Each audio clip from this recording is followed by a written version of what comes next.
viewers at home how to do their very own mentalism trick. Would that be pretty cool? I think that'd be pretty cool. All right. First, we're going to do a performance. What I've got here, Ariana, are 6 different items. I've got a deck of playing cards, a book, a cell phone, a roll of tape, a cup, and a hairbrush. I'm going to look at you. I'm going to try and influence a choice that you're about to make. I'm going to try and send a thought from my mind to your mind. I'm going to write down something on this whiteboard, but I'm not going to show you. Okay. Yeah, I think this will be good. Okay. Perfect. I'm going to place this board facing this way so you can't see it.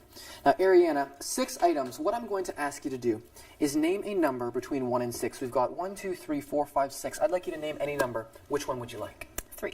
3. Are you sure? Do you want to change your mind or do you want Nope, 3? 3 is good. Fair enough. We're going to count 3 items. 1, 2, 3. That leaves us on the cell phone, correct? Correct. Let's say, for example, Ariana, you had to pick the number 1. That would have been the deck of cards. The number 6 would have been the hairbrush. But you had a free choice. You chose number 3, right? Yes. It actually wasn't a free choice because I influenced your choice. I put that thought in your mind. I knew what item you were going to pick. And I actually wrote it down right over here. Okay, now you're going to have to show me how you did that, though. You want to learn how? I do. All right. This is a really cool mentalism trick. And with any magic, you need to practice. It's not necessarily what you do, but it's about the presentation. So what you're going to do is you're going to start off with a whiteboard, and you're going to write down a prediction. I've written down phone. It could be really any item, but it's an item that's in the 3rd position in your row of 6. And that would be the 3rd position counting from my right side. So I'm at the table. If I'm looking at the items, I'm counting 1, 2, 3, and that's the item I'm going to predict. If, for example, they were switched like this, I would predict the cards. But to keep it simple, we'll use the phone since that's already what I've gotten written. You don't show that to your audience member, but you tell them you're going to influence their choice. And the way this works is whatever item is in the 3rd position from my right, there's always a way to end up on that item if they pick a number between 1 and 6. I'll show you what I mean. You happen to be a perfect example. You pick the number 3.